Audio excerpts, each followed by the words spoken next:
In East London, in the informal settlement near King Paulo Airport in the Eastern Cape, two young women, both in their 20s and both mothers, were arrested Tuesday, the 4th of November 2025.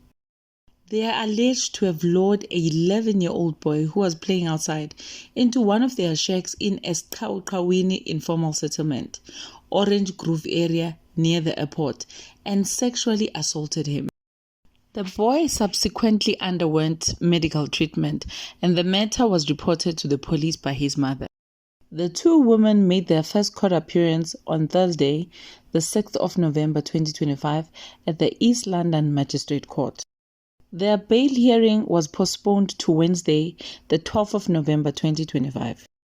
Community members expressed outrage, emphasizing the danger of the alleged crimes and calling for strict handling by the justice system.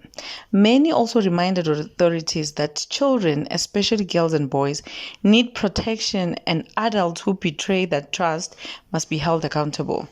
The case continues to unfold, and community as well as the courts await justice. With that being said, I'll see you on the next one. God bless you. Ciao.